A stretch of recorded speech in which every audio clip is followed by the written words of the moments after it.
18 até o versículo 25. 1 Coríntios 18 até o 25. Certamente, a palavra da cruz é loucura para os que se perdem, mas para nós que somos salvos, poder de Deus. Pois está escrito: destruirei a sabedoria dos sábios e aniquilarei a inteligência dos instruídos. Onde está o sábio? Onde está o escriba? Onde o inquiridor deste século? Porventura não tornou Deus louca a sabedoria do mundo?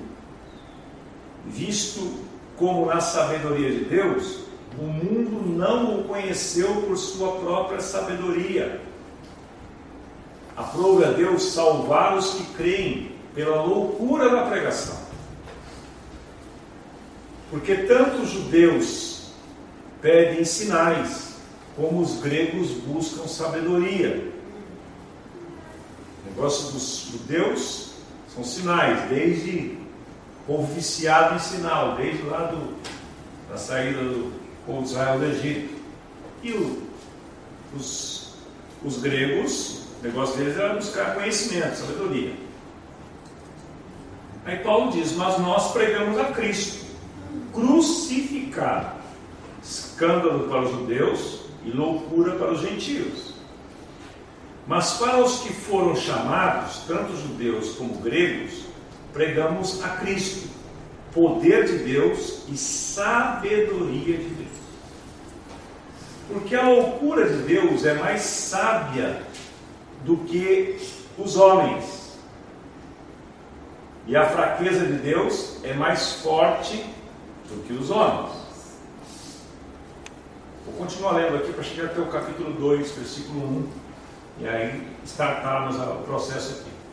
Irmãos, reparai, pois, na vossa vocação, visto que não foram chamados muitos sábios, segundo a carne, nem muitos poderosos, nem muitos de nobre nascimento.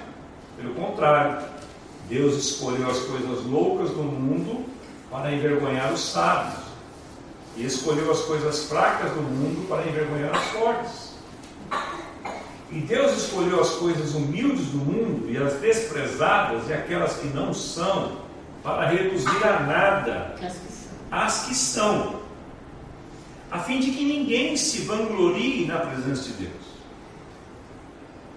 Mas vós sois dele, em Cristo Jesus, o qual se tornou, da parte de Deus, sabedoria e justiça, e santificação e redenção, para que, como está escrito, aquele que se gloria, glorie-se no Senhor. Eu, irmãos, quando fui ter convosco, anunciando-vos o Evangelho de Deus, não o fiz com ostentação de linguagem ou de sabedoria, porque nada decidi saber entre vós, senão a Jesus Cristo e esse crucificado. E foi em fraqueza, temor e grande tremor que eu estive entre vós. A minha palavra e a minha pregação não consistiram em linguagem persuasiva de sabedoria, mas em demonstração do Espírito e de poder, para que a vossa fé não se apoiasse em sabedoria humana, mas sim no poder de Deus. Então, meus irmãos, a pregação de Paulo, os ensinos de Paulo e os ensinos que Paulo deu foram todos inspirados pelo Espírito Santo de Deus, foram praticamente ditados pelo Senhor, pelo Espírito Santo, pelo Pai. Eles tinham um foco. É engraçado porque alguns discípulos de Cristo que se tornaram apóstolos conviveram com Cristo, andaram com ele 3 anos e meio. Paulo foi o único apóstolo que não andou com Jesus. Ele não andou. Ele era contemporâneo de Cristo, mas ele não foi discípulo de Cristo. Ele era, pelo contrário, perseguidor dos cristãos logo depois do Pentecostes. As histórias relatam tudo isso. Mas o que aconteceu com Paulo me chama a atenção, porque dá para traçar um paralelo com a nossa vida. Porque Paulo não andou, não viu, não tocou, não abraçou, mas ele teve revelação de quem Cristo é. É o nosso caso. Nós não vimos, não tocamos, não abraçamos, não comemos com ele, dormimos com ele como Pedro, Tiago, João, André e todos os demais. Mas Paulo teve uma revelação que a coisa se descortinou para ele de uma tal forma, e Deus usa um cara que não esteve lá junto para dar essa revelação com o propósito, na minha opinião, de dizer assim, é possível. Ah, mas não viveu com ele. Pois é, não viveu, mas olha aqui, olha o que Deus faz, o que o Espírito Santo faz quando o homem se lança nas suas mãos. Então, a pregação de Paulo, os ensinos de Paulo, eles mostraram, enquanto que os discípulos de Jesus, os evangelistas, Mateus, Marcos, Lucas e João, foram que jornalistas relatando, fazendo a cobertura jornalística dos dias de Jesus, narrando fatos. Paulo não narrou fatos, ele narrou mistérios. Ele falou de mistérios. Tanto é que lá em Colossenses 1, inspirado pelo Espírito Santo de Deus, ele fala assim: eu falo a sabedoria de Deus, o mistério que foi oculto, de todos os séculos e todas as gerações, que agora foi manifesto a vocês, que é Cristo em vós, a esperança da glória. E esse capítulo, que encerra essa nossa série aqui, fala que Jesus é o divino sim de Deus. Então agora eu queria que você abrisse sua Bíblia em 2 Coríntios. Abra comigo, 2 Coríntios agora.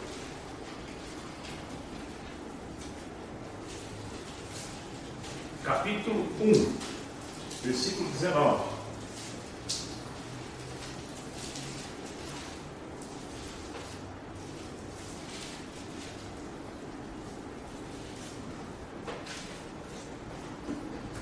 Porque o Filho de Deus, Cristo Jesus, que foi por nosso intermédio anunciado entre vós, isto é, por mim, Silvano e Timóteo, não foi sim e não, mas sempre nele houve o sim.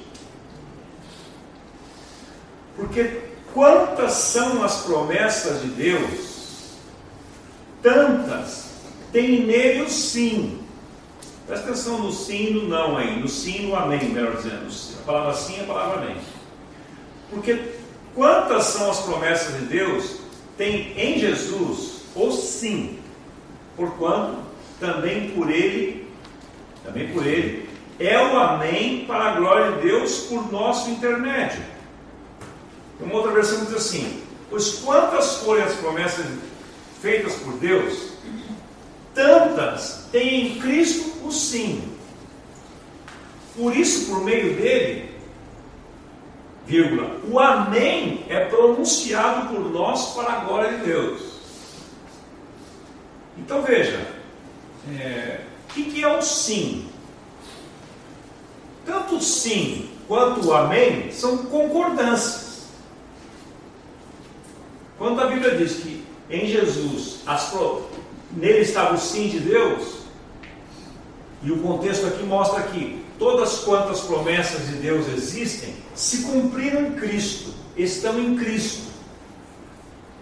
Porque Efésios capítulo 1 e a Bíblia, o princípio da hermenêutica é você interpretar a Bíblia através dela mesma e não elocubrar, pegar um negócio e sair pensando fora do contexto dele. O Efésios capítulo 1 diz assim, Efésios 1, 3, Paulo escreve assim: bendito seja o Deus e Pai de nosso Senhor Jesus Cristo, o qual já nos abençoou com toda sorte de bênçãos espirituais nos lugares celestiais em Cristo. Então veja, Cristo, nele, diz Colossenses 2,3, reside corporalmente toda a plenitude da divindade. Então Jesus veio neste mundo para ser esse sim de Deus. Ele contemplou na vida dele tudo que era de Deus, tudo que que era do poder de Deus, do caráter de Deus, do amor de Deus, da santidade de Deus e do poder de Deus. Então, ele tinha tudo isso, residia nele. Então, por isso que Paulo está dizendo, ele é o sim de Deus.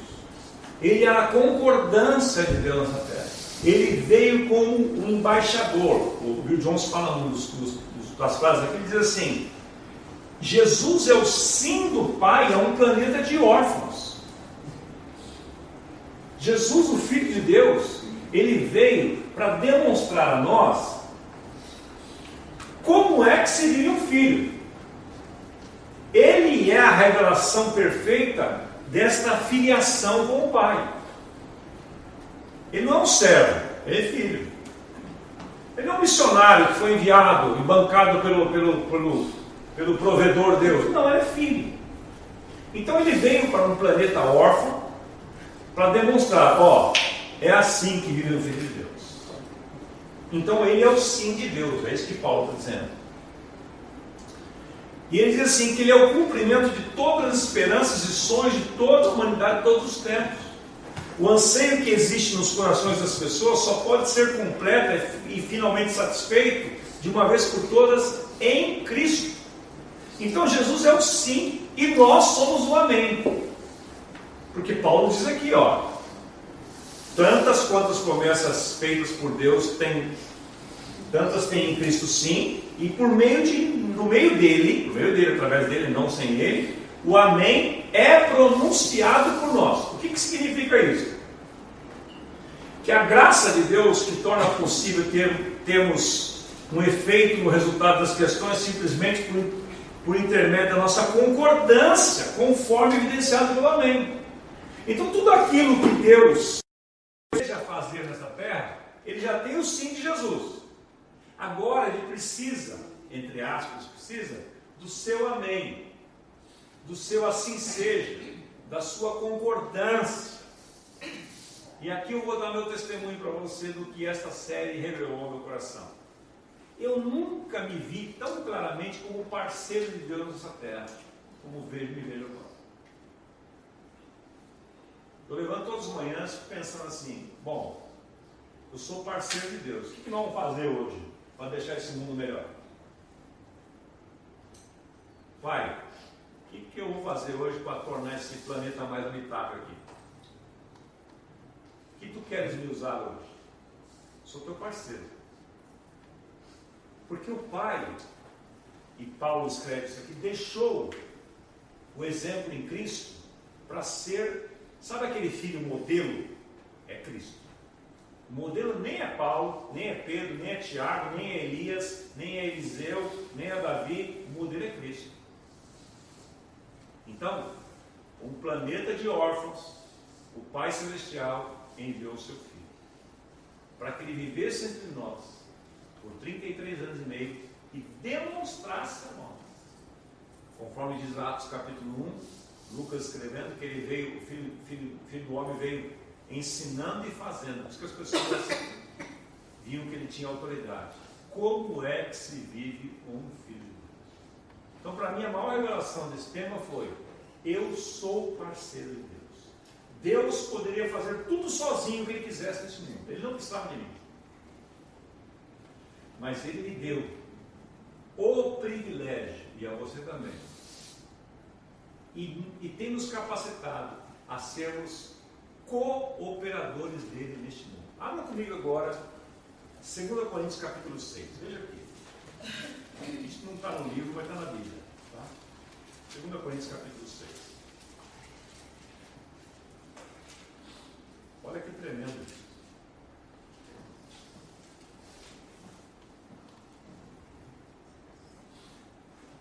Esse capítulo 6 eu não posso me furtar aqui e ter que falar um pouquinho mais para trás dele, eu vou falar rapidamente. Mas Paulo está contando a história da redenção. 2 Coríntios 5,14 diz assim: porque o amor de Cristo nos constrange, julgando nós isso, como morreu por todos, logo todos morreram, para aqueles que vivem, versículo 15, não vivam mais para si mesmos, mas vivam para aquele que por eles morreu e ressuscitou. Isso é o verso 15. Aí no verso 16 diz assim: assim que daqui por diante ninguém conhecemos mais segundo a carne, Porque nem Cristo mais nos conhecemos segundo a carne, quer dizer, nem a revelação, a maneira que vemos Cristo, e aquilo que eu preguei aqui tantas vezes, e a maneira como vemos as pessoas hoje é diferente. Nós vemos as pessoas com os olhos de Cristo, porque se Cristo veio viver em nós, não sou mais eu quem vivo, é Cristo que vem. Aí Paulo emenda dizendo: e assim que aquele que está em Cristo é uma nova criatura, uma nova criação, as coisas do velho se passaram, tudo se fez novo. No verso 18 ele diz: de sorte que tudo provém de Deus, que nos reconciliou consigo mesmo por meio de Jesus Cristo e nos deu o ministério da reconciliação. Parceiro de Deus. Ele reconcilia você, não é para você não ir para o inferno. Ah, agora estou salvo, estou beleza. O resto agora que se vire, já me resolvi aqui, agora cada um com seus problemas. Não. Você agora salvo, você não é salvo pelas obras, você é salvo para as obras. Então agora você se torna um embaixador de Deus neste mundo. Ó, verso 18 aí, ó. Que nos reconciliou consigo mesmo por meio de Cristo Jesus e nos deu o ministério da reconciliação. Você recebeu da parte de Deus uma missão: reconciliar. Porque Deus, a saber, Deus estava em Cristo reconciliando consigo o mundo, não imputando, não atribuindo aos homens suas transgressões, e nos confiou a palavra da reconciliação. Verso 20: de sorte que somos embaixadores em nome de Cristo, como se Deus encorajasse por nosso intermédio. Em nome de Cristo, pois, rogamos que vos reconcilieis com Deus. Aquele que não conheceu o pecado, ele o fez pecado por nós, para que nele fôssemos feitos justiça de Deus. Portanto, nós somos parceiros de Deus neste mundo. Ele nos deu a missão. A sua prioridade, a minha prioridade, não é trabalhar, não é casar, não é ter filho, não é nada disso. Você estava morto em delitos e pecados, Deus ressuscitou você para que você fosse um missionário. Missionário não é só quem está lá na Amazônia, nos ribeirinhos, na África. Todos nós estamos em missão, porque Ele nos deu um ministério. Nós somos embaixadores de Deus na terra, parceiros dele. Embaixador é a mais alta representatividade de um país no outro mundo. Embaixador, ele é subsidiado pelo governo que o enviou. O embaixador, quando vai lá, não se preocupa com o salário, onde ele vai morar. Ele tem toda uma estrutura esperando ele, e um escritório, uma embaixada para ele. Ele vive lá, no outro país, subsidiado, sustentado, apoiado em tudo pelo país que o enviou. Isso é ser embaixador. Embaixatriz, você é assim. Então você neste mundo, você está aqui plantando o reino de Deus num lugar onde é um solo inimigo, porque o mundo jaz no maligno, este mundo está dominado por Satanás, e nós fomos colocados aqui. Por isso que Deus subsidia você. Esse emprego que você tem, Ele te deu. Essa empresa que você tem, Ele te deu também. Essa capacidade que você tem, esses dons que você tem, Ele te deu tudo. Para quê? Para você ser embaixador dele. Para você cuidar dos interesses dele. É assim. E aí Paulo, e eu cheguei aqui no capítulo 6, 1, para focar aqui ao que eu quero dizer para vocês.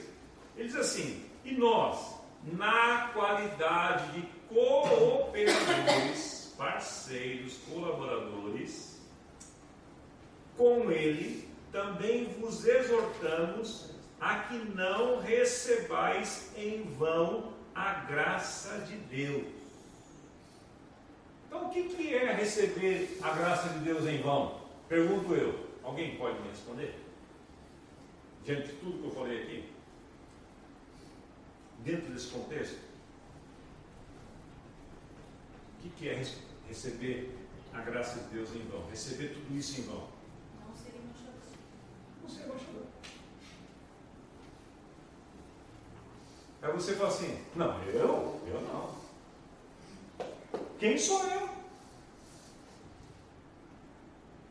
Aí você arruma um monte de desculpas. Não sei falar, sou tímido, sou corintiano, sou palmeirense, moro na Zona Sul, lá no Fundão, moro na ZL, moro não sei o quê, não tenho estudo, não tenho carro, não tenho dinheiro, não tenho marido. Aí que você devia ser mais embaixatriz ainda, né? Um marido para te pegar no pé. Onde você vai? Como é que você vai voltar? Meu, uma maravilha não ter marido. Nossa! Tô brincando. Pergunta para quem tem marido. O que elas vão dizer? Ah, maravilha ter marido. Isso que Paulo disse. Aqueles que estão casados, cuida das coisas do mundo para agradar seu cônjuge. Quem está solteiro, como ele estava nessa época, cuida das coisas do Senhor. Então, você está solteira, vai. Se você não tem que dar satisfação para ninguém, que delícia. Aproveite o tempo que você está livre para isso. Sirva a Deus mesmo, com toda intensidade. Mas nós não podemos receber a graça de Deus em vão. Receber a graça de Deus em vão é você receber tudo isto e guardar só para você. Não falar para ninguém, seu vizinho de porta não sabe. Ele sabe que você sai domingo lá, não sabe onde você vai, ele fica pensando, não sabe que esse cara vai, todo domingo ele vai. Aí você não fala para ninguém. Sai quietinho, tira o sapato, para ninguém saber, volta. Ele não ouve gritaria no seu apartamento. Tem que contar para o porteiro. Uma paz, ele sabe que tem uma paz que reina ali. Ele sabe que você tem uma alegria, ele tem um brilho, você tem um brilho nos olhos. Mas você não fala nada para ele. Conta para o porteiro que você tem GC, fala para o condomínio. Renata já contratou o porteiro que é crente para anunciar lá o GC. Né? Então, você e eu, esse mundo, gente, não sei se eu estou conseguindo passar para vocês aqui. Ele será tão bom quanto você for bom. Esta igreja aqui será tão saudável quanto saudáveis forem os membros dela. Esta igreja será tão avivada quanto avivados sejam os membros dela.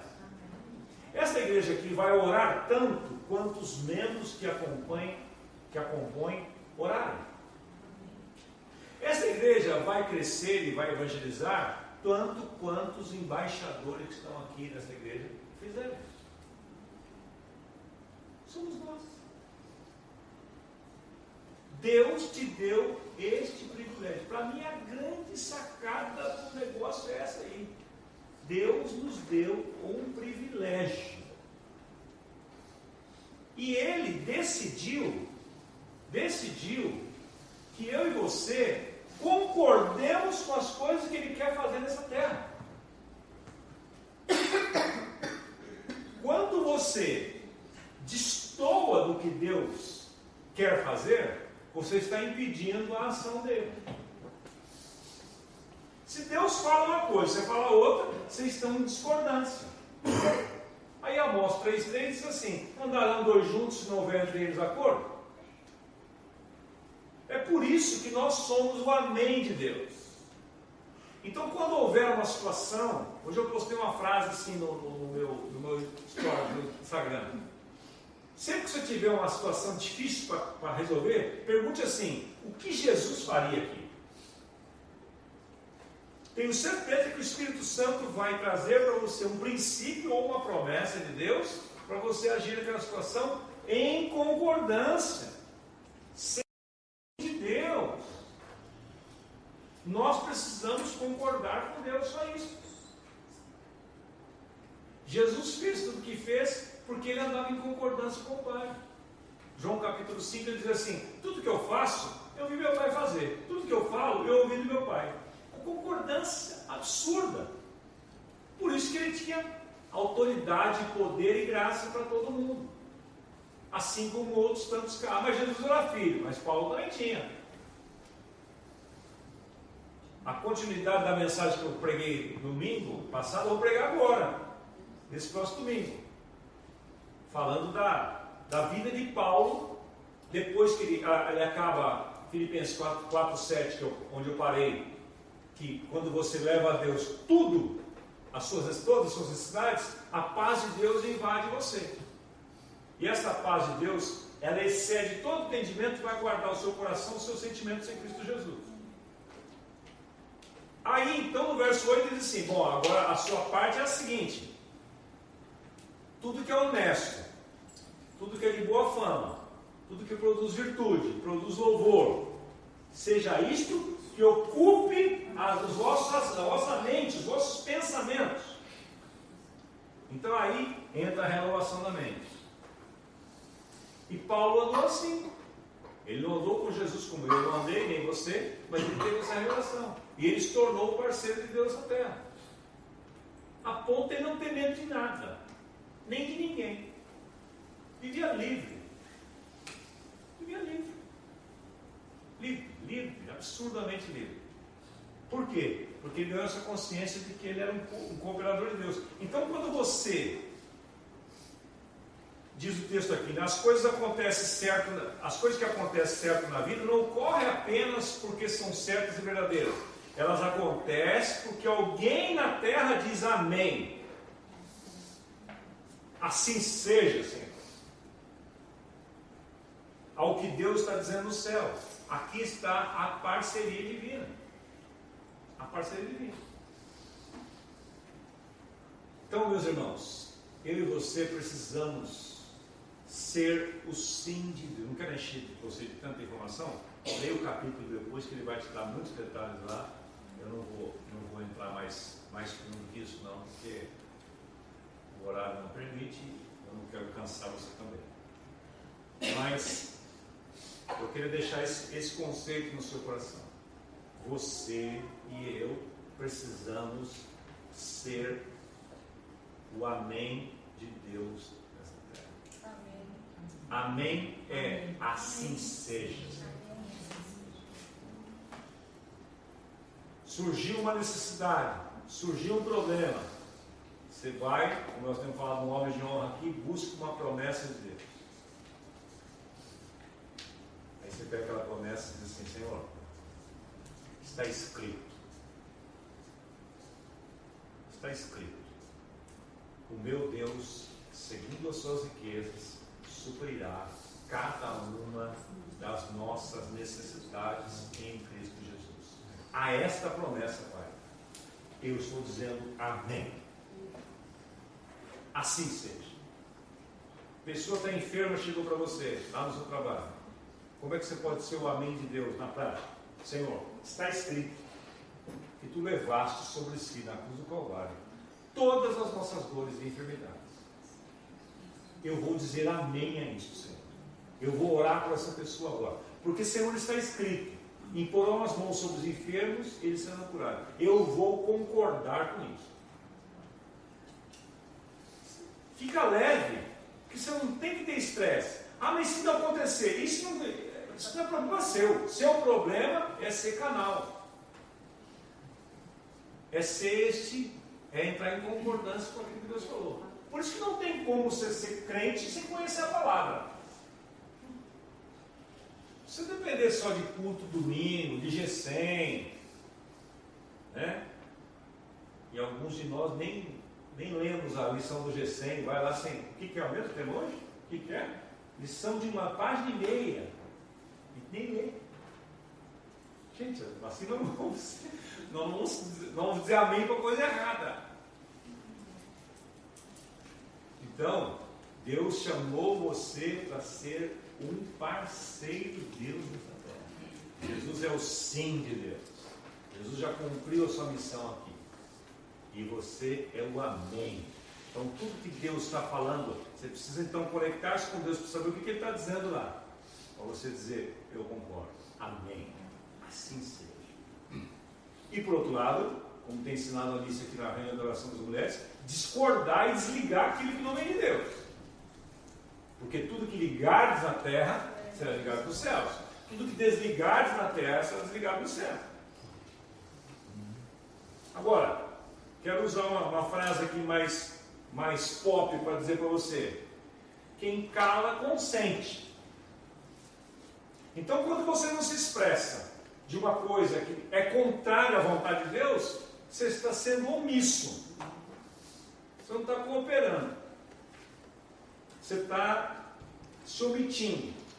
E aquela situação não vai se resolver, e aquilo que parece que está longe de você, vai atingir você daqui a pouco, na virada da roda.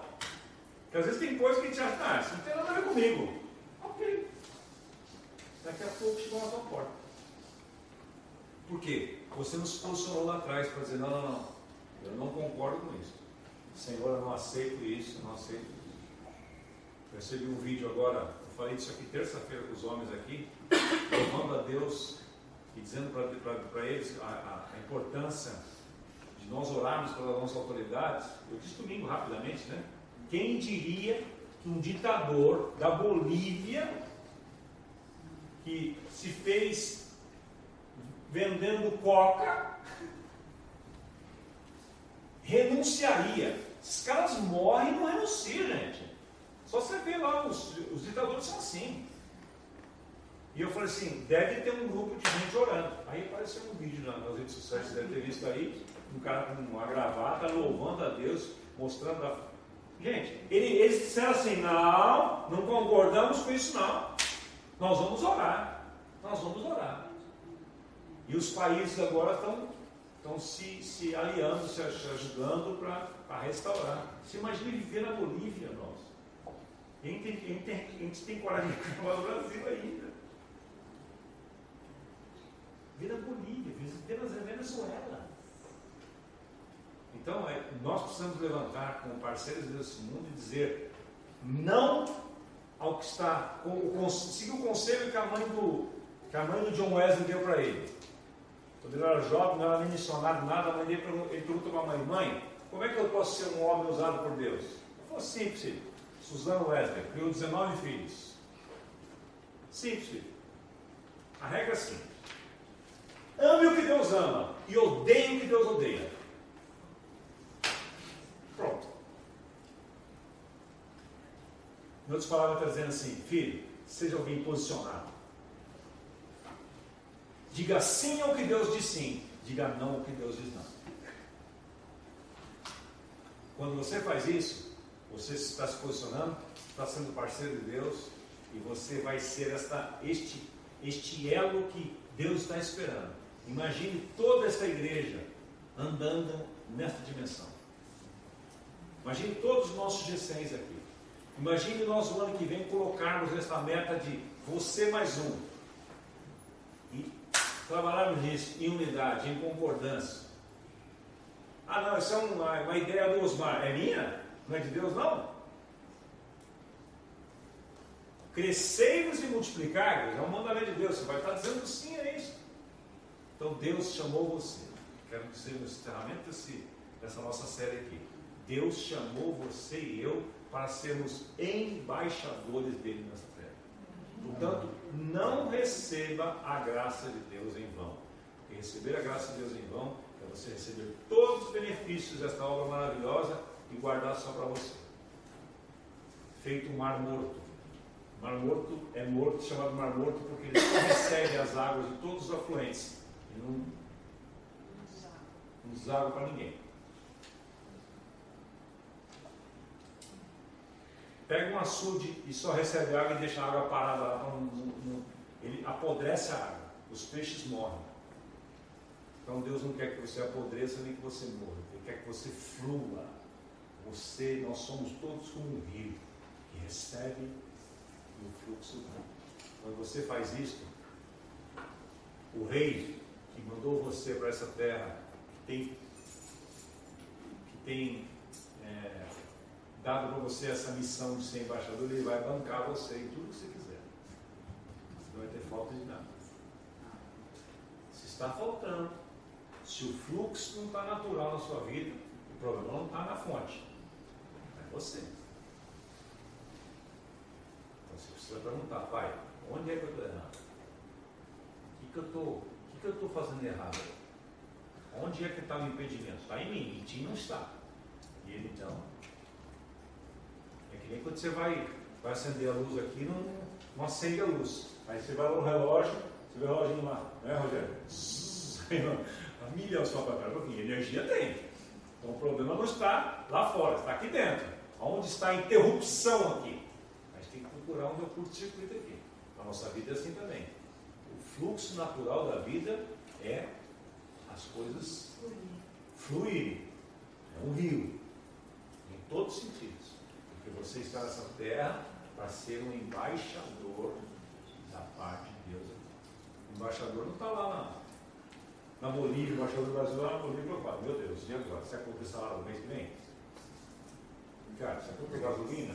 Meu, não, ele só recebe lá, ó, notificação no celular dele, ó, foi depositado o seu salário ali, olha, o seu vale combustível está, ó, o seu carro que está com 20 mil quilômetros já rodado, nós estamos mandando um outro para você aí. É assim. Então, você e eu somos embaixadores. Não fica essa mentalidade de escravo. Você é filho. E Jesus veio a este mundo para ser o padrão para nós. Ao mesmo tempo que o filho do homem não tinha de reclinar a sua cabeça, do que ele precisava, o pai provia. Porque quando você tem um pai, garanto que o teu filho lá na sua casa, teu filho jovem, adolescente, não está lá perdendo sono. Meu Deus, será que meu pai vai ter dinheiro para pagar a escola? Será que eu vou ter que comer amanhã? Ele dorme. Ele sabe que ele tem um pai.